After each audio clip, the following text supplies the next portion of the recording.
are taking longer to rest than I expected. Lycaon, you think too highly of my physical capabilities. Well, thank you for your cooperation. I must say, if nothing else, at least your acting skills have improved. Why do you look so angry? You should be happy. We pulled that off together with flawless teamwork and managed to fool everyone. Drop your foolish facade. I'm glad you still remember the code we set all those years ago. And thank you for ensuring your sleight of hand didn't deteriorate. Oh, right. I should also thank the blood bag hidden in my clothes and our other props. Do you remember when we last used this trick? It was probably ages ago. Sometimes I really don't understand you. Have you never thought about what the consequences would be if I didn't understand your code? If I decided against helping you? Or if I just couldn't control my strength properly? You'd understand it. Of course, if things really did go awry, I had alternative plans. You wouldn't be so arrogant as to think I'd bet everything on you, would you? You're insane. Aw, I'm flattered.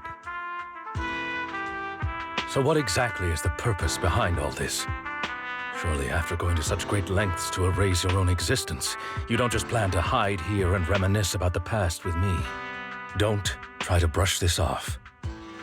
I've already helped you enact your plan. Tell me the truth. Don't get your tail in a twist. I have more plans that require your assistance, so naturally I would not hide anything from you. Simply put, as things stand, whether as Hugo Vlad or as Mockingbird, I am doomed to die. Seems you've made quite a few enemies. As a member of the Ravenlock family, I negotiated with Edmund and managed to obtain resources from Tops for my future plans. I also confirmed what attitude they held toward your master, the Mayflower family. Meanwhile, I used my identity in Mockingbird to strike a deal with Hartman and gather information on their collaboration with the remnants of the Exaltists. That's where I got my intel on what Bringer left. Oh, by the way, the crime declaration letter that your dear mayor received, that was also sent by yours truly. He's probably figured that out by now, right? Though I'm not sure if he told you. The mayor learned about the sacrifice attacks through his own means, but lacked an opportunity to take action. That warning letter was precisely what he needed. You aren't hopeless yet. How delightful. In short, I'm more well-informed than your lot because I get around, dealing with all these different important figures. But of course, it comes at a cost. It's only fair. After all, you can't hide the smoke from a wildfire. Rather than trying to carefully tame it and risk setting yourself alight, it's better to let it burn free. When I helped you put on your little act, killing you in front of everyone, you left the sacrifice core to Hartman. That was intentional too, then?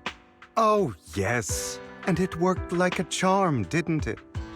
Now no one cares for me anymore, and all eyes are on Hartman. A perfect situation for keeping the Ravenlock family in check while dealing a cutting blow to the Exaltists behind them. Another crucial point is Vivian and Phaethon.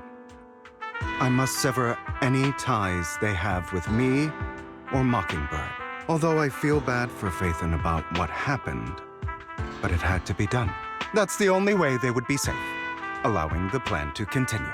I noticed that you never turned your blade toward Master Proxy. So, those words you said back then were also... I will bloody my hands. I will carry the weight of my sins. I will become the Abyss. Obviously, it was all an act. My acting has always been impeccable, as you know. Hugo, you're taking such a tremendous risk. Why? Would you believe me if I said it's for justice? But unfortunately, it's not. I want revenge on the Ravenlock family. And I will make sure that despicable excuse for a human being, Hartman, suffers a slow, torturous end. Of course. I also promised Vivian that I would help her investigate the whole thing with the Exaltists. That's all. You don't look too good. Is it your wounds? No. This is the first problem I plan to resolve. Lycaon, do you have a place that is sufficiently discreet, quiet, and can take a lot of damage?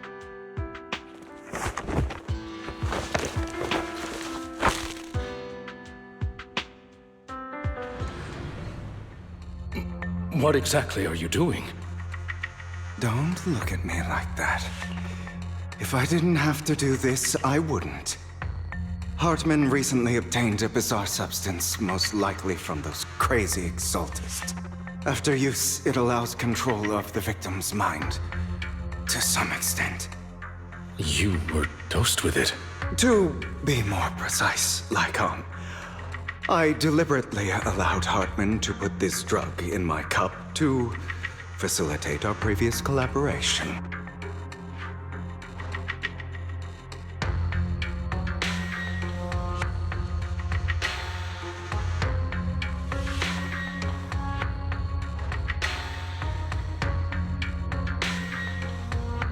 After finding out about it, I quickly found someone to help analyze its composition. The good news is he gave me a very low dosage, perhaps because he was afraid I might notice. There's a different medication that can delay its onset, preventing me from actually being under his control. I simply need to put on a show in front of my dear uncle. The bad news is that currently there is no antidote. When I delay those effects, however, they will accumulate and erupt when my body reaches its limit. It may even break my mind, and that's exactly what's happening now. I need to endure those accumulated consequences. So, I will lock myself in this room for however long that takes. I've tied my limbs to prevent me from smashing this place or accidentally hurting myself. Anyway, after you leave, do not open this door, no matter what you hear. I recommend seeking professional medical assistance. This is advice I received from a doctor. Or are you saying you don't believe I can make it? So, Lycon, come find me here at the scheduled time. All you need to do is smile and await my victory. What if I want to stop you? You know you won't succeed. You never have. And you never will. Well, time is short. Let's begin. I understand. Don't die, you stupid bastard.